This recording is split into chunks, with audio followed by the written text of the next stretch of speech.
मेरी एडवाइस तो यही होगी कि जब भी हम स्टार्ट करते हैं सिविल सर्विसेज को, तो बहुत ही रैंडमली स्टार्ट ना करें, वेल प्लान्ड वे में स्टार्ट करें। क्योंकि मेरे मेरे साथ यही गलती हुई कि मैंने जो सुना वो मैंने अडॉप्ट करता गया। हमारे साथ हैं विनय कुमार, जिन्होंने अपना यूपीएससी मेंस क्लियर किया है। आइए इनसे बात करते हैं और जानते हैं इनकी ज़िंदगी के बारे में। सबसे पहले तो कांग्रेचुलेशंस कि आपने अपना मेंस क्लियर किया है। Thank you ma'am. मेरा सवाल आपसे ये है कि आपका ऑप्शनल में क्या सब्जेक्ट था? सोशियोलॉजी था मैम, मेरा ऑप्शनल सब्जेक्ट सोशियोलॉजी है। आपने कहीं से कोचिंग ली थी सोशियोलॉजी के लिए या फिर जीएस के लिए, तो उसके बारे में बताइए। 2019 में मैंने कोचिंग स्टार्ट की थी, तो उसमें कॉम्प्रिहेंसिव कोचिंग थी, sociology was included in it. Yes.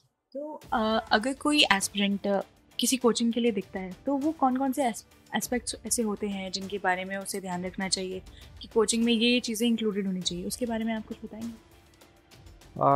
Coaching का पैनल, जो टीचर्स वहाँ पे पढ़ाते हैं, हिस्टोरिक ट्रैक रिकॉर्ड कैसा है,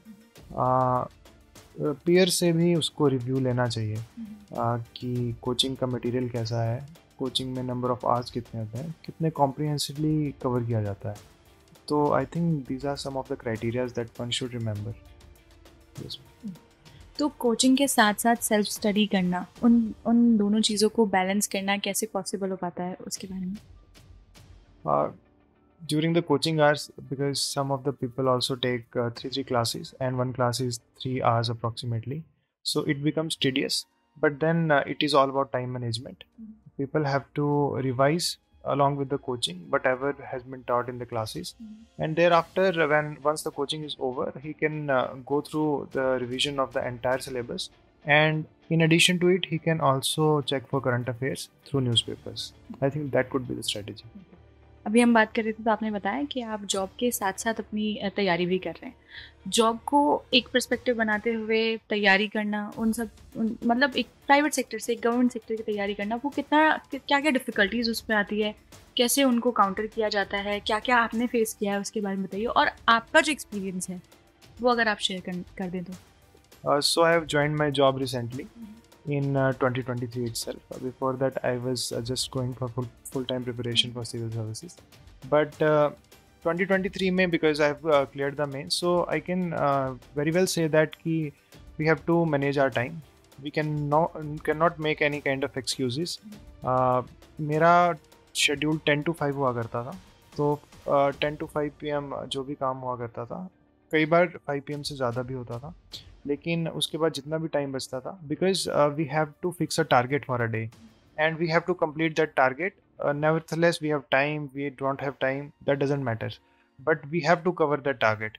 and once we go with that approach, step by step approach I can say, then definitely we are going to revise the things and we can comprehensively cover the syllabus also. Okay. तो अगर पीछे के बीते हुए attempts की बात करें तो उनमें आपको क्या लगता है कि क्या क्या कमियां रही, खामियां रही है जिनको आपने अभी कवर किया है, उसके बारे में थोड़ा सा बताइए। और इस जर्नी में इतने सारे अप डाउन्स के बाद जो एक मोटिवेशन अंदर से आता है, उसके बारे में, आपकी लाइफ में वो मोटिवेशन कौन है? तो सबसे पहले कि किस तरीके से मेरा फेलियर हुआ, तो इसमें मैंने 4 अटैम्प्ट्स दिए हैं। 2020 में पहला अटैम्प्ट दिया था और 2023 में मेरा 4th अटैम्प्ट है। तो इनमें मैंने यही पाया कि मैंने स्टार्टिंग में I have just focused upon preliminary exam और इधर mains exam, and I have not carried out the study in totality. However, UPSC is a subject, UPSC is a civil services is a exam which needs a comprehensive study. और हमें इसको stagnant water tight compartments में नहीं place करना है, हमें इसे एक साथ पढ़ना है। हमें मेंस के सिलेबस पे ज़्यादा फोकस करते हुए, क्योंकि अगर हम थॉरली चीज़ों को पढ़ेंगे, किसी भी चीज़ पे वीकनेस स्ट्रेंथ इस तरीके से नहीं करेंगे, सभी को सेम टाइम देंगे, तो मुझे लगता है कि we can easily clear the preliminary examination, mains examination as well. That is your first question and sorry I forgot about your second question. Okay, so देखो, मोटिवेशन सिविल सर्विसेज का within from should come from within only, because after all you don't know that you are going to clear it in 1 attempt or 2 attempts, or it may take 6 attempts also. So that should come from within only, and उसके लिए आपके लिए एक strong purpose होना बड़ा ज़रूरी है। जैसे कई लोग किसी एक particular reason के लिए जाते हैं, अच्छी गाड़ी, अच्छा resources that civil services provides to you. But that are okay. But beyond that, we should also focus upon the platform, the diversity. क्या हम काम कर पाएंगे उस टाइम पे कि नहीं, और कैसे आप उस चीज़ को देखते हैं, उस चीज़ को अप्रोच करते हैं. बिकॉज अगर सुपरफिशियल होगा तो आप जल्दी डिमोटिवेट हो जाएंगे. लेकिन अगर आपकी जो मोटिवेशन है वो इन डेप्थ से है, तो I think you will definitely clear this exam and may be in the first attempt itself. Okay.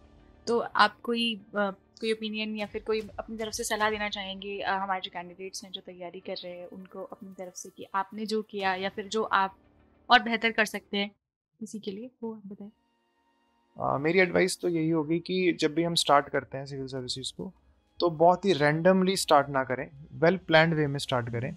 क्योंकि मेरे साथ यही गलती हुई कि मैंने जो सुना वो मैंने अडॉप्ट करता गया, और इससे क्या हुआ कि I have huge number of resources and nothing is comprehended, and that way I have lacked in my first second third attempts I think. So आपको प्लान्ड वे में स्टार्ट करना है सबसे पहले.